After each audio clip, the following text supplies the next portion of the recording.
You tell me when we're live. We are live. Okay. No one's joined.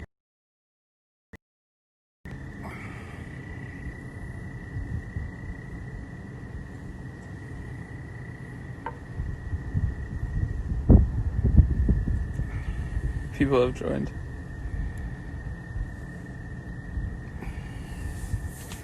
Hey guys, welcome to Markham Fitz Chocolate. My name is Preston Stewart. I'm one of the owners here, as well as Chief Chocolate Officer.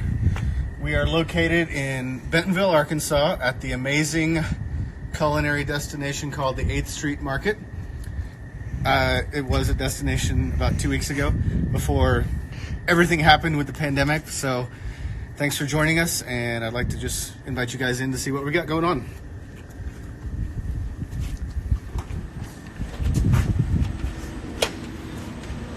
So welcome to our chocolate factory / cafe.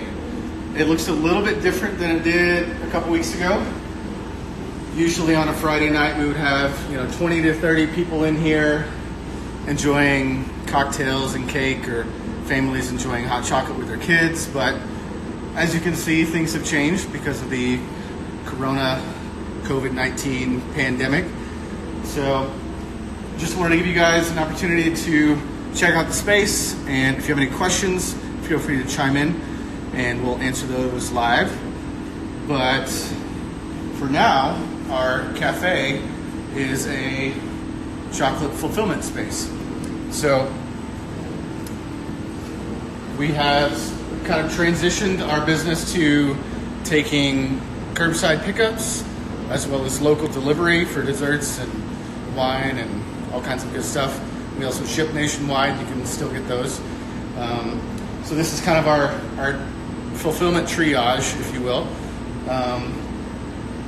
Every day we get orders in. I think we had maybe like 25 or 30 locally, so thank you so much for that. It was fun to deliver those and meet you guys, and we really appreciate the support. Fulfillment, we now have brought it back to our cafe, so we've got boxes and bubble wrap and ice packs, and here's some cookies ready to send out. So our retail cafe is no longer a cafe, it is a triage of fulfillment. I'd like to just take you guys behind the scenes and show you some of our equipment and how we make chocolate, and if you guys have any questions about stuff, just text below and we'll answer those live. I've got my dad hat. Will with the camera's got his hat on, so now we can go behind the scenes.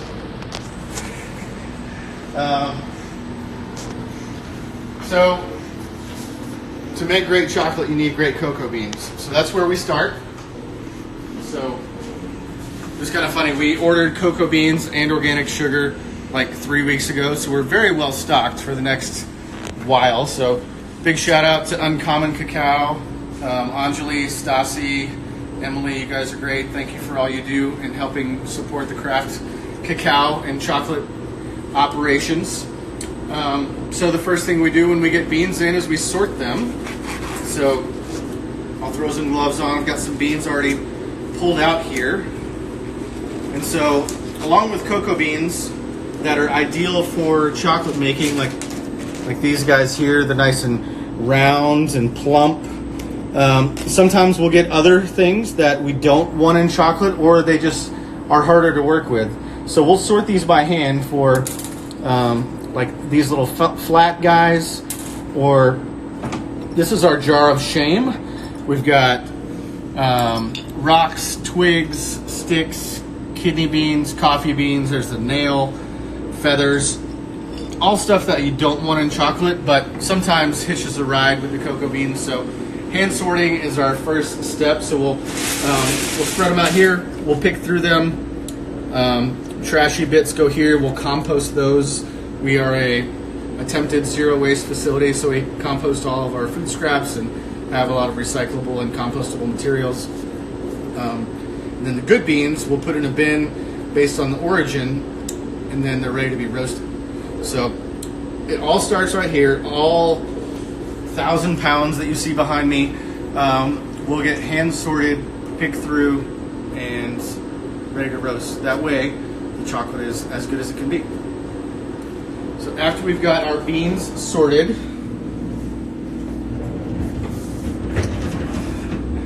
we will roll these little bins over here to our roaster. And like a lot of craft chocolate makers, some of our equipment is a little bit non-traditional. So we don't use a coffee roaster like some chocolate makers do. We actually use a modified rotisserie oven. So this is used to be chicken roaster that we had modified to, we had a local welder build us a drum. So now it's a convection drum roaster. And we typically roast 20 to 25 pound batches at a time. We really like this setup because it's a very gentle tumble, and it also provides a very uniform heat source. As opposed to like a convection oven, where you've got sheet trays where the beans stay still. Keeping them in motion helps the heat transfer from the oven be really gentle and uniform. So we roast for a few different things. Flavor development, potential reduction, and also for aiding in the next step called winnowing. So as the beans roast, they've got a little bit of moisture in them still. They will puff up a little bit, and then as they cool down, they'll contract, and then that allows the membrane between the outer shell and the inner nib to separate more easily. So we'll cool the cocoa beans on sheet trays like this, and after that they're ready to be winnowed. And winnowing is the process of removing the outer shell. So behind us we've got our winnower, and I'll show you what that looks like if you want to back up a little bit. 6 feet. 6 feet, sorry, 6 feet. Like a lot of small to mid-sized craft chocolate companies, we use the Aether winnower from Chocolate Alchemy. I've started a GoFundMe if you guys want to help us purchase the deluxe cracker. It's about $2,500. Anyways, we'll put roasted beans up here in the hopper, turn on this juicer, let the beans fall through. As they do, they interact with this vacuum system, and cocoa shells get sucked into this plexiglass box. The cocoa shell is the part of the cocoa bean that we don't want in the chocolate. It's really fibrous, and it would make the chocolate kind of chalky and gritty. So we want to remove that. And then the cocoa nib is the inside portion. That's what we're after for chocolate making. So we'll separate the shells from the husk via particle size, density, a lot of physics going on here. So once we've got clean cocoa nibs, like you see here on the other side of the glass, those are ready to be refined. So normally we keep a couple 100 pounds of cocoa nibs ready to go. We've had to reduce our production by about a third because of the COVID stuff. So we've got 3 100-pound melangers, which are these big spinning drums that have granite wheels and a granite stone base. So these guys are kind of the workhorse of the operation. As the cocoa nibs go in here and they get crushed, they start to liquefy, creates cocoa liquor. And then we'll add sugar. Sometimes we'll add cocoa butter if we're making a sweeter chocolate. But for the most part, sugar, cocoa butter, and cocoa nibs, those are the only ingredients in our chocolate. So it's a very clean label, no lecithin, no salt or vanilla. But these guys, these are kind of the workhorses of the operation, and they will run for 3 to 5 days, depending on what chocolate we're making. And currently we've reduced our production from 3 machines to 1 because things have slowed down quite a bit, as you might imagine. So we're still making chocolate, just not as much as we were 2 weeks ago. So these guys, they run 24/7, and you can see this is one of those sexy chocolate video machine opportunities. So the crushing force of the wheels liquefies the cocoa butter, and then the cocoa nibs and the sugar they will pass under the stones repeatedly so that the particle size is small enough that you don't feel any grit or texture when you eat the chocolate. So, we had a question. yeah, what's the question? How did you get into craft chocolate? How did you learn the craft? Great question. Shout out to École Chocolat. About 3 years ago, or maybe 5 actually, I took a chocolate making from the Bean course, as well as their professional chocolatier course. So those were kind of some technical details that helped me understand the chemistry of chocolate, as well as flavor development, and for chocolatier stuff like the techniques of dipping and enrobing and decorations for bonbons. But I've kind of always been a foodie, and I grew up, cooking and helping out in the kitchen a lot with my parents. And when I came to college, I studied biochemistry, and so I've always kind of enjoyed the science of things. And chocolate making was kind of an opportunity to bridge the gap of my foodie passions and my nerdy science aptitude. So started making chocolate about 6 years ago after being exposed to it from a friend of mine, and we've turned it into a business. And now we not only make chocolate, but we make desserts and pastries and confections and chocolate drinks and chocolatey cocktails. And the opportunities for what you can do with chocolate are nearly limitless. So this space here that we've created in Bentonville, Arkansas is an opportunity for people to experience chocolate outside of just your regular chocolate bar that you might pick up in the store. Cool. We have one more question. Yeah. What's your favorite chocolate to make? Favorite chocolate to make? I really enjoy making bonbons. It's not something that we do all the time. We often do it around holidays. I really like the artistic and technical aspect of bonbon making, but probably my favorite bar that we make is our brain food chocolate. It's an 85% dark chocolate with some superfood healthy powders added into the grinder, and then we sprinkle it with nuts and berries on the back, so it's kind of a healthy, snacky dark chocolate. But so after 3 to 5 days after these guys are done refining, we will dump them out into hotel pans, and then we'll put them in the fridge to solidify, and then we'll wrap it up in butcher paper. So these are just bricks of chocolate waiting to be melted down and turned into either chocolate bars or melted down and used in our baking. So we use, I would estimate, about 30% of our chocolate production is used in-house for our baked goods and drinks. So we make a ton of cookies, we make a lot of cake, chocolate tarts, truffles, and then on the drink side we do drinking chocolate, we do infusions for chocolate cocktails. But yeah, there's a lot of stuff that we use in-house that we don't necessarily mold into chocolate bars that we ship all over the place. We actually take these bricks of chocolate to another location about 1.5 miles away to do our molding and tempering and wrapping. So we kind of outgrew this space here at the 8th Street Market a few months ago, and we now do our molding and packaging, and we've got some storage for other things about 1 mile away. And so after we've got the bars molded, then they're ready to package, and so we sell those here in the shop, and then we also have a lot of drink options. So I'll show you some of our chocolate bars. You may have seen these around. We do some single origin bars, we do a couple milk chocolates, we do kind of a super dark chocolate, and then we've got a kind of a funky one that has lavender, vanilla, and honey in it. That's one of our more unique and award-winning chocolates. So we've got 8 year-round chocolate bars. We kind of tinker from time to time with other things. We're going to have a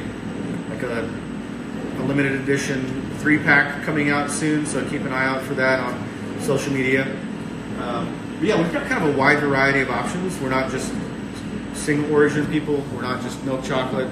We tried to hit a lot of different palate preferences. We're in the South, so we sell a lot of sweet chocolate. A lot of people like milk chocolate around here. But Bentonville is also a pretty outdoorsy, active lifestyle kind of place. And so Brain Food is another one of our best sellers. Which one is your personal favorite?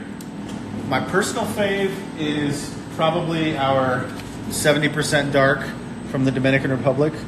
Probably 2/3 of our cocoa bean usage is from Uco Caribe in the Dominican Republic that we get from Uncommon. We use it for this bar, it's in our cookies, it's in our cake, it's in our mousse, it's the base for our lavender bar. We use it in our mocha as well as Brain Food. So Dominican beans, we really like them. We make a lot of chocolate out of them. I'd like to share with you guys some of our chocolatey beverages. So we'll go over here to the bar and I'll show you what we've got going on. First, I'd like to introduce you, if you haven't had it before, to, sorry, Will's drink. Cocoa tea. This is a loose leaf tea made from cocoa shells. So if you haven't had it before, it's pretty mind-blowing because as the cocoa beans are roasting in the oven, some of the aromatics and some of the oils get trapped in the outer shell. And we do want to remove this outer shell before we make chocolate from it because it's really fibrous and it makes it chalky and gritty. However, if you steep the shells like a tea, you can extract out that chocolatey aroma and flavor. And so I'm going to show you guys a couple ways to use cocoa tea as well as make you a chocolate cocktail. So if you guys want to see how we make cocoa tea, I'll grab this tin and I'll show you some of the stuff we make from it.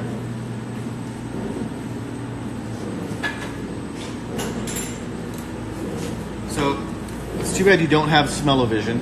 If you haven't smelled cocoa tea, come to the shop, ask to taste it or try it once we're opening it. So cocoa tea, you steep it like a loose leaf black tea, about 5 minutes with water just off the boil, and it tastes kind of like hot chocolate without the milk. If you sweeten it a little bit, it's even more so. So the way we prepare it is 2 tablespoons. What is this that you're putting it into, for those who don't know? This is just a tea steeper, so it's a mesh basket that's got a really fine, fine sieve so that it doesn't go through. And then put it in a little mug. We also serve coffee, so we've got hot water on tap all the time. So fill this guy up, put the lid on, start a 5-minute timer, and then we wait. So once it's done, we'll strain it, and if you like, you can add a little bit of sugar or honey to sweeten it, and a little bit of cream if you want to make it more like a latte. It's a really delicious tea drink. Another thing that we do here at Markham Fitz, which is pretty unique, and my personal favorite thing of the chocolatey options that we make are chocktails. So we take cocoa nibs and we infuse them with various alcohols to make chocolate infusions. So like you can see here, we've got cocoa nibs floating amongst some vodka. After a period of time, the flavor of the cocoa nibs will transfer into the vodka. We'll strain it, we'll sweeten it, and that is our creme de cacao. So that's what we use to make our chocolate martinis. It's our best-selling cocktail. You can do the same thing with bourbon. And yeah, if you guys want, I can make a chocolate martini. I think that'd be a good idea. So we'll take a coupe glass. Normally I would rim it with chocolate sauce and chocolate shavings, but we don't have that on hand right now because we're not making martinis all the time, so I'm just going to forego that part of it. Shaker. So we'll take creme de cacao,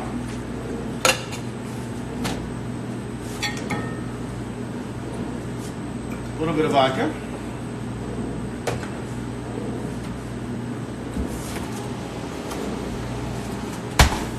some half and half. That was not open. Half and half. I'm just free pouring because I'm really good at bartending.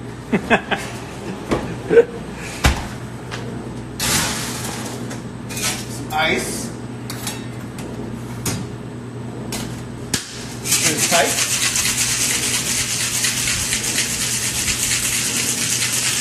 Shake it till it's cold in both hands.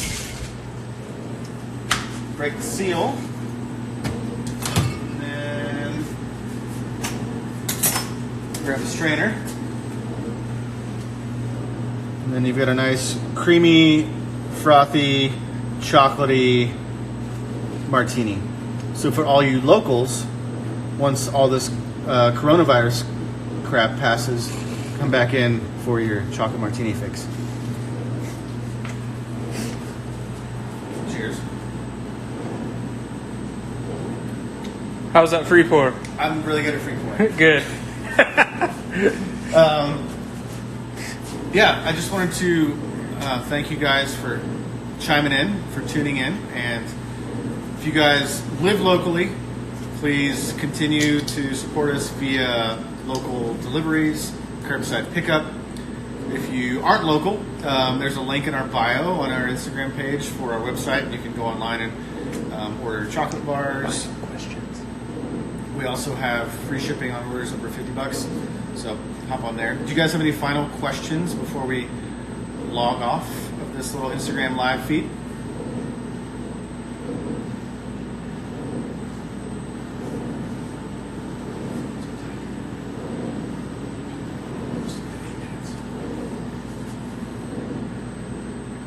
I have a question. What kind of baked goods do we do here? Baked goods are really popular here, so I actually baked off some chocolate chip cookies because we've got some orders to send out tomorrow. So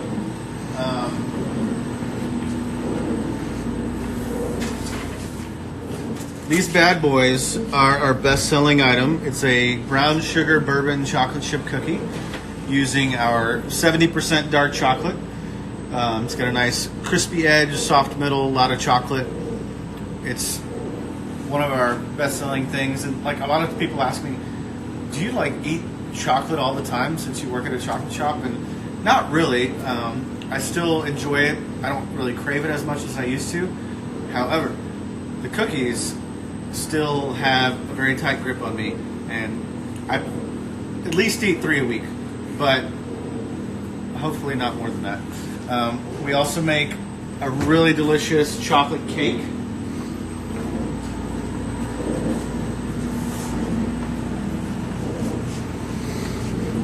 So we've got an amazing baker. Her name's Charisse.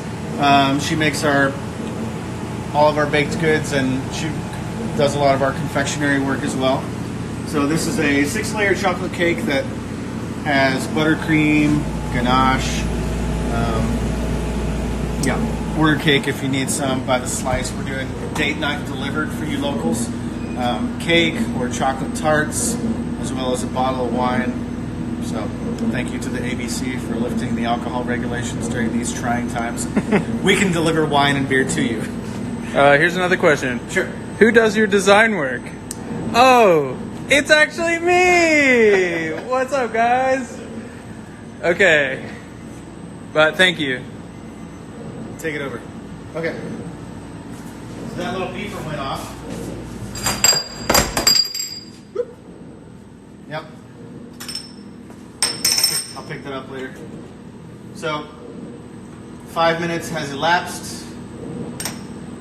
You've got a lovely chocolatey beverage. I don't know if you can.